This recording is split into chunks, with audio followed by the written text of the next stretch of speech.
Esta historia comienza con una banalidad, como tantas otras, la búsqueda de un disco de vinilo para un regalo. Mi hija cumplía 20 años y había terminado los estudios profesionales de piano. También estudiaba canto y yo buscaba para ella el vinilo de una de las canciones que ensayaba. Resultó más difícil de lo esperado. No hay tantos vinilos de Supertramp en el mercado y la búsqueda me llevó hasta el local de un coleccionista del Hospitalet de Llobregat. Para esta historia hubiera preferido un barrio remoto, un sótano polvoriento y misterioso, pero en realidad es una oficina en un bajo del centro de la ciudad. Hay revistas antiguas, hay CDs, hay vinilos y sobre todo hay libros. Yo me llamo Rafael Martínez Palacios, soy librero de ocasión, se puede decir, librero de segunda mano. Librero y coleccionista. Yo he coleccionado toda la vida, todo tipo de objetos. Todo tipo de objetos, pero sobre todo libros. El libro aporta magia, para mí aporta magia. El libro tiene olor. Yo, por ejemplo, aquí no sé si notas el olor que hay. Huele a libro y es una cosa muy, muy placentera. A mi alrededor hay libros viejos, libros antiguos, libros raros, libros difíciles de conseguir. Rafael acaba de hacer un intercambio. Poseía un ejemplar valioso. Era el breviario de Isabel la Católica. Este breviario lo ha cambiado por otro libro que llevaba mucho tiempo buscando. Me interesaba mucho tener este libro, que no lo había tenido nunca. El breviario sí lo he tenido varias veces, el breviario de Isabel, pero este no lo había tenido nunca. Es una edición facsímil, una réplica de un códice del siglo XV. Es muy fidedigno a lo que es el original. Casi idéntico al original. Es un ejemplar del libro más misterioso del mundo. Como objeto artístico es una maravilla. Muy sugerente, muy sugerente. El Códice Voynich. Ser Podcast y Podium presentan El Puzzle Voynich, un podcast de Tony Martínez y Roberto García.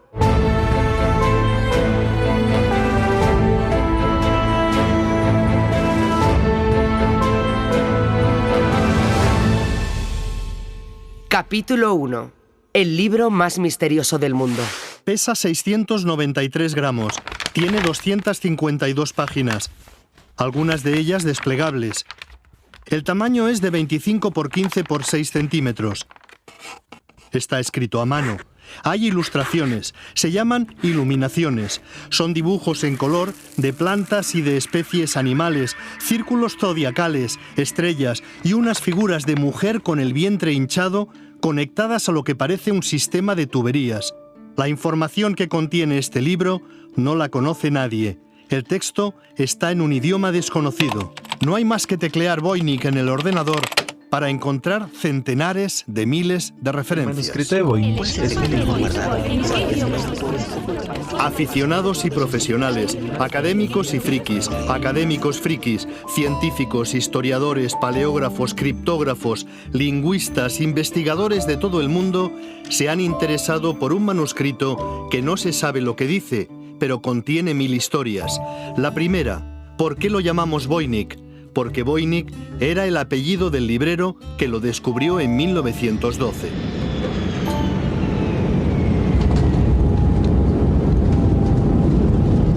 Me llamo Lucía Taboada, soy periodista y en septiembre de 2022 aterricé en Vilna, capital de Lituania.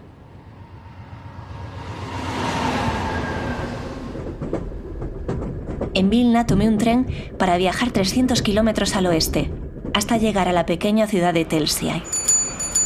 Aquí nació en 1865 Wilfrid Michael Voynich, librero de segunda mano, un buscador de libros raros, uno de los mayores especialistas mundiales en libros raros en el siglo XX.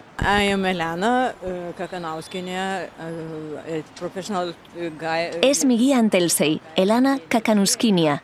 Me ayudará a seguir el rastro de Voynich. Voynich no es un apellido lituano ni samogitiano. Seguramente debe ser polaco. Elana tiene razón. El origen de los Voynich es polaco. Por lo tanto, viajaré también a Polonia para seguir la pista del manuscrito y la pista de Wilfrid Voynich.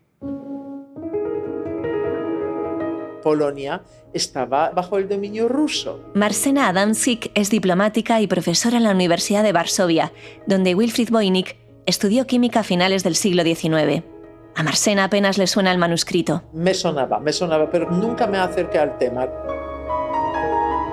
Marsena sí conoce a fondo la historia que vivieron los polacos que en el siglo XIX lucharon contra el dominio de la Rusia zarista. Muchos de los miembros de Proletariat murieron asesinados por los rusos después de unos juicios sumarios, ahorcados o fusilados.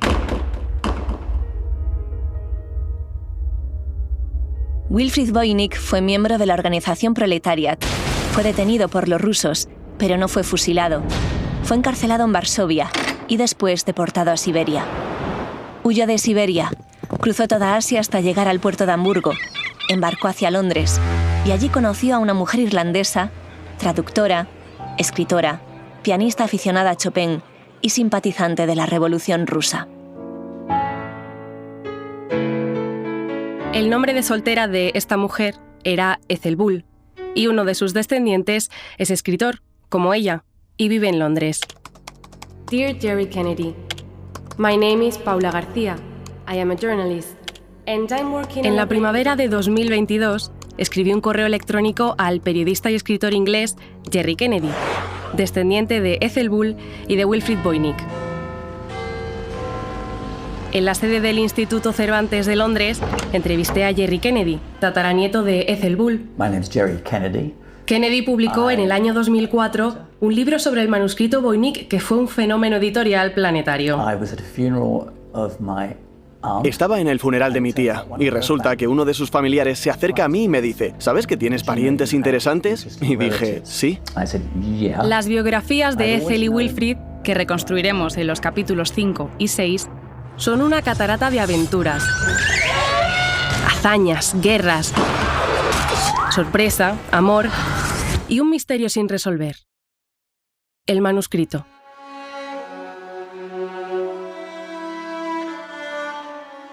Un aventurero y una revolucionaria son las dos primeras historias del libro que no se puede leer, el manuscrito Voynich, que tiene enigmas para todos, enigmas para aficionados y enigmas para profesionales. Yo me defino como profesora de paleografía, sobre todo profesora de lectura de paleografía. Es lo que mejor se me da y lo que más me gusta. Paleografía, la investigación de la escritura antigua. Paleo es antiguo, grafía, escritura. Leonor Zozaya es profesora en la Universidad de Las Palmas de Gran Canaria y su afición al manuscrito Voynich es reciente. A mí al principio era una información, me parecía muy sensacionalista lo que me llegaba, ¿no? Sensacionalismo.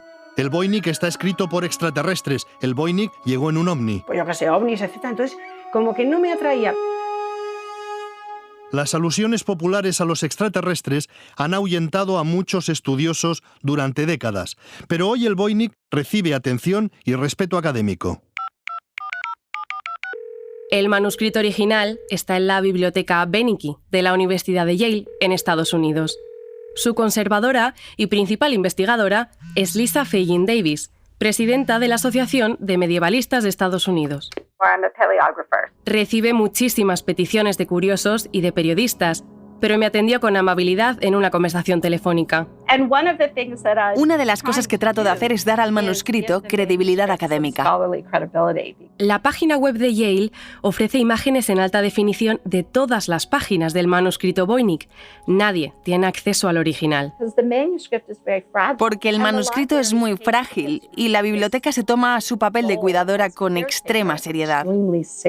La consulta de las iluminaciones del manuscrito, las ilustraciones, sugiere que es un libro científico del siglo XV. Está ordenado por secciones. Primero las plantas. Luego recetas. Recetario, de botica. Hay secciones de astronomía, cosmología, farmacia, pero hay algo muy inusual. A mí lo que me mosquea, ya digo, lo de las mujeres desnudas. Es uno de los enigmas del Voynich. Siluetas de mujeres, mujeres sujetando estrellas, mujeres embarazadas, mujeres conectadas mediante tuberías. Pero tanta mujer desnuda en baños, bañándose. ¿Quién lo escribió? ¿Para qué lo escribió? ¿Qué es lo que dice? ¿En qué idioma está escrito? ¿Por qué su escritura es inaccesible? Los capítulos 7, 8 y 9 de esta serie documental están dedicados a responder a esas preguntas. Lo que sí sabemos es que el médico de Rodolfo lo tenía. Este Rodolfo del que habla la doctora en Historia Moderna Vanessa de Cruz es Rodolfo II, emperador del Sacro Imperio Romano Germánico en el siglo XVI. Rodolfo II es, en realidad, el protagonista de toda esta serie. Capítulos 2, 3 y 4 y un capítulo extra sobre la bisabuela de Rodolfo, Juana, a la que llamaban loca. ¿Loca o no? Bueno, no hay un informe médico. ¿Qué es locura en la época? No lo sabemos. ¿Cómo definir la locura? También a Rodolfo le llamaban loco, el emperador extravagante que tenía un médico que tuvo un libro misterioso. ¿Y por qué sabemos que lo tuvo? Porque hay una firma. La firma no es de Rodolfo. Es de Jacobus Sinapius de Tepenec, alquimista en la corte de Rodolfo. Y además de la firma, dentro del libro original se encontró una carta escrita en latín. Reverende et eximie Domine in Christo Pater. Librum Munc ab amico singularity mihi testamento. El remitente de esa carta fue rector de la Universidad de Praga en el siglo XVII. Johannes Marcus Marci de Cromland. El destinatario de la carta era un científico, Athanasius Kircher. Nos lo cuenta Juanjo García Gil, editor de Siloé, la modesta editorial de Burgos que consiguió la exclusiva mundial para editar la réplica del Voynich. Marci, cuando le escribe a Athanasius Kircher y le envía el libro, en la propia carta le habla de que lo había comprado Rodolfo II por 600 ducados. 600 ducatos presentari. Una firma, una carta, un emperador.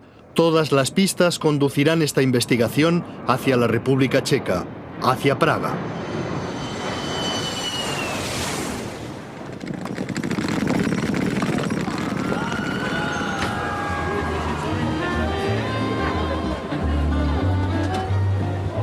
Praga es hoy un hervidero cultural. En Praga, levantas un adoquín y aparece una orquesta sinfónica. Levantas otro y hay una exposición con artistas de cualquier país del mundo. Mi nombre es Laura Elena Rodríguez Garcidueñas, soy mexicana, soy pintora y actualmente tengo una exposición que se llama Los Colores Soleados de México. Esa frenética actividad cultural comenzó en el siglo XVI con el emperador Rodolfo II, que trasladó la corte de su imperio desde Viena a Praga. Aquí comenzó su fama de emperador extravagante. Yo no creo que tenga un carácter mucho más extravagante que otros personajes de su época.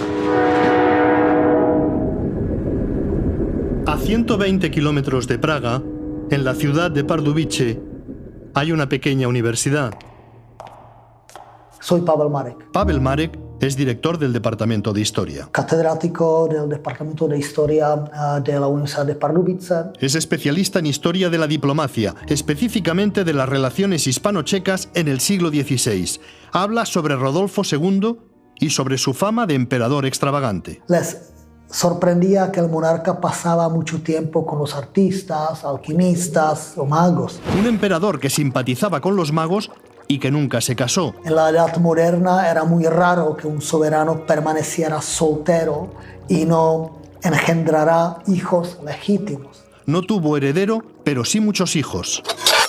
El libro que no se puede leer contiene 1001 historias, relatos y leyendas. La del primogénito del emperador fue un asesino que apuñaló a su pareja, la decapitó con la espada y la descuartizó. La última hija de Rodolfo fue monja. Nos lo contará Jimena Marcos en el capítulo 4. Esto es un adelanto. Estoy en el convento de las Descalzas, en Madrid.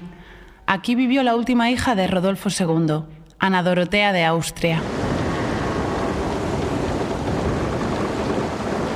A los 11 años huyó de Viena y se embarcó en Génova para cruzar el Mediterráneo de incógnito, ocultando su verdadera identidad. De hecho, llegó a la playa de Barcelona casi de puro milagro. Le ocurre de todo en la travesía. Son atacados por piratas. Hay una tormenta, casi naufragan. Quien cuenta esta historia es Ana García Sanz, conservadora del monasterio de las Descalzas, donde Ana Dorotea fue monja y política.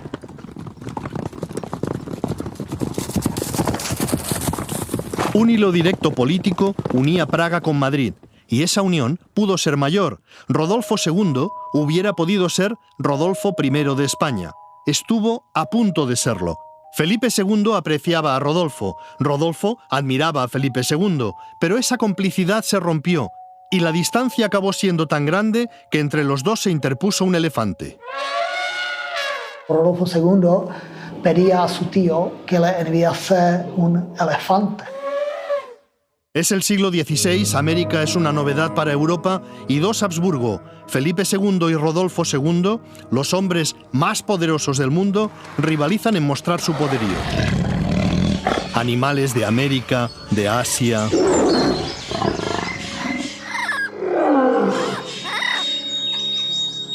La colección es una representación del territorio que uno gobierna. Son los gabinetes de maravillas del Renacimiento. Reúnen arte y ciencia. O incluso dentro del coleccionismo medieval podemos encontrar fetos. Coleccionar fetos. Lo cuenta María Dolores García Ramos, profesora de Historia del Arte en la Universidad de Córdoba. El juego del coleccionismo manierista consistía en tener aquello que nadie tiene. Poseer lo que nadie tiene. Un mechón de pelo. Rodolfo II, que era gran aficionado al coleccionismo, está obsesionado con el tener un mechón de pelo del hombre lobo. Un hombre lobo, otra historia dentro de la historia. Un niño nacido en Tenerife con pelo por todo el cuerpo. El escritor canario Enrique Carrasco lo investigó y lo cuenta en el capítulo 2. El niño velludo de Canarias, Petrus Gonsalvus. Rodolfo era coleccionista de rarezas. Y hay un ejemplo de rareza muy rara. Las piedras bezoares se forman en el aparato digestivo de los mamíferos.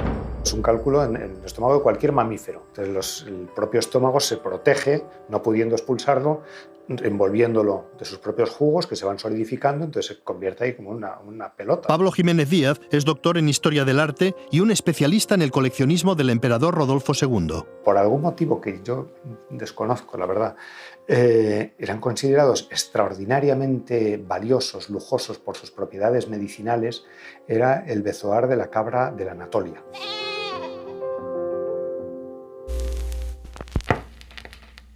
Toda esta narración ha comenzado con la búsqueda de una modesta rareza, un vinilo de Supertramp en un local del Hospitalet.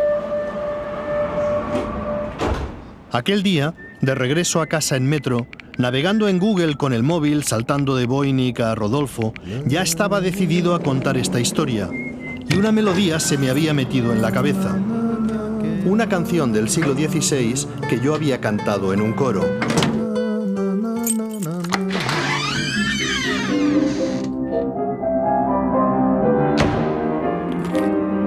Así que le dije a mi hija, feliz cumpleaños, y en segundo lugar, ¿querrías componer la banda sonora para un documental? Solo la melodía, un pequeño arreglo con musescore. Hay un músico, Rodrigo Vázquez, que hará la orquestación. Lo difícil será explicarle de qué va el documental sin parecer un chiflado. Va de un libro misterioso, escrito en un idioma desconocido y con dibujos de mujeres desnudas conectadas por tuberías. Nadie sabe lo que dice el libro, es un enigma, pero en la historia del libro hay 100 historias asombrosas y 1000 aventuras. Hay un hombre lobo canario, hay alquimistas y magos. Hay un asesino y una monja. Es la historia de un bibliófilo lituano que conoció a una revolucionaria irlandesa. Es la historia de un emperador extravagante obsesionado por coleccionar cálculos intestinales de cabras turcas.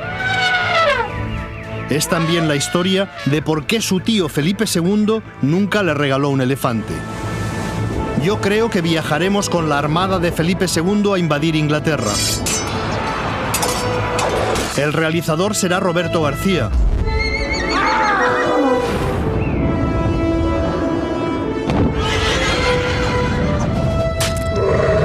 Y entre la música, las aventuras, seguro que hay batallas navales y guerras a caballo, y hasta pondrá caballos en el mar.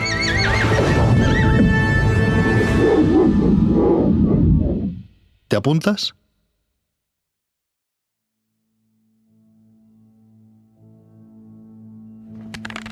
En este episodio, la realización, edición, ambientación musical y sonora es de Roberto García. Investigación, producción y documentación: Tony Martínez, Paula García, Lucía Taboada, Jimena Marcos y Mario Panadero. Los temas principales de la banda sonora son de Tony Martínez e Isa Martínez, con la producción musical y orquestación de Rodrigo Vázquez. Locución: Tony Martínez, Paula García, Lucía Taboada y Jimena Marcos. Guión, dirección y producción ejecutiva, Tony Martínez. Las voces que han doblado a Elena Kakanaskiena, Lisa Fegin Davis y a Jerry Kennedy son de Mariola Cubels, Cristina Boscá y Karine Herrero. La voz de los créditos es la mía, lógicamente. Soy Ana Alonso.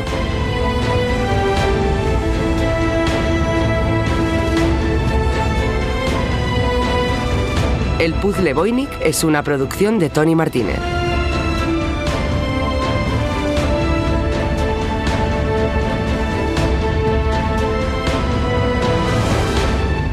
Gracias por escucharnos.